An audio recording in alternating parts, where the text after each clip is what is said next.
5, 4, 3, 2. Movie Mike Rap News! Movie Mike Rap News! Movie Mike Rap News! Movie Mike Rap News! Hey, this is Movie Mike, and I'm back as promised with my review of 1974's Black Christmas. Black Christmas was directed by Bob Clark and stars Olivia Hussey, Margot Kidder, John Saxon, and Andrea Martin. As the film begins, an unknown person climbs into the attic of a sorority house. At the same time, the girls that live in the house are preparing to celebrate the Christmas holiday. Some of the girls are going home to celebrate Christmas with their families, and some of them will be remaining at the sorority house. The girls soon begin to receive extremely strange and obscene phone calls from an unknown man that has recently started calling the house. The calls soon go from obscene to threatening, and the girls suddenly begin to disappear one by one. Due to all of the excitement and confusion brought on by everybody getting ready for the holiday, nobody notices at first that their sorority sisters are missing. However, the next day, 2 of the sorority sisters begin to notice the mysterious absence of some of their friends. So they, along with the father of one of the now missing girls, go to the police to report her disappearance. But the officer on duty dismisses the report and says that the girl is probably out with her boyfriend. A few hours later, when the missing girl's boyfriend shows up at the police station with her 2 sorority sisters, the police begin to take her disappearance more seriously. One of the girls also tells the police about the obscene phone calls that they have been receiving.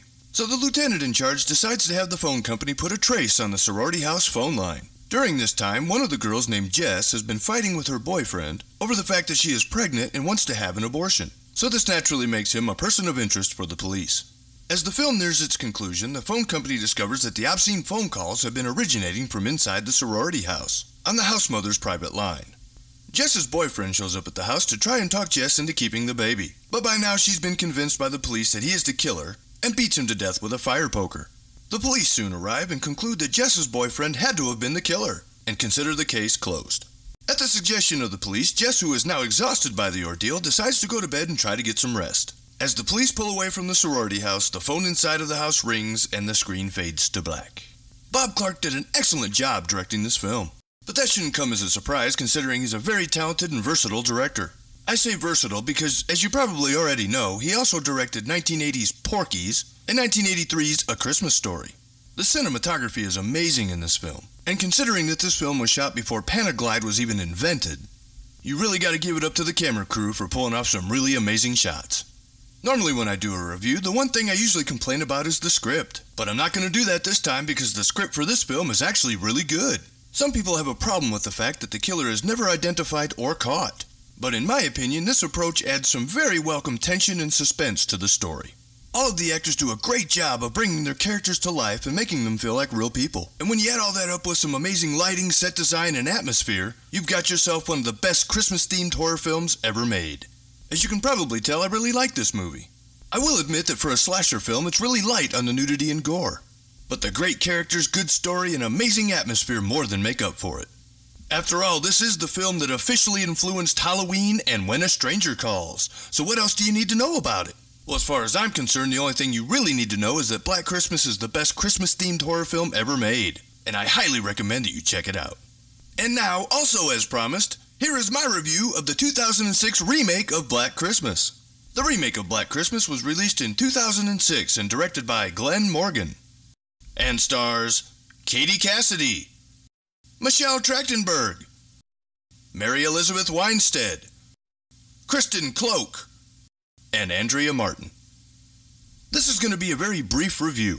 I don't have a whole lot to say about this film, but what I do have to say isn't really positive. They take the same basic story of the first one, and then add a whole lot of unnecessary backstory on the killer. Not only do they identify the killer early on, but we pretty much get to spend his entire life with him before he even shows up at the sorority house. It's totally unnecessary, and in my opinion, it completely ruins the film. I will say that the actors tried to do a good job, but the characters and dialogue are so poorly written that they didn't even have a chance. On the positive side, the camera work and cinematography is really good. And for you gorehounds out there, I'm happy to report that this film is a lot more brutal than the original, and it features some pretty decent gore effects. But in this case, the negatives far outweigh the positives. So therefore, I recommend that you avoid this steaming pile of manure as if your life depended on it. Just do yourself a favor and pretend that this remake doesn't exist, and go enjoy the far superior original instead. Well, this concludes my review of both of the Black Christmas films. I would like to wish you all a very Merry Christmas, and I hope that you all have a very safe holiday season. I will be taking the next 2 weeks off to celebrate the holidays, but I will return on January 9th with my review of John Carpenter's Escape from New York.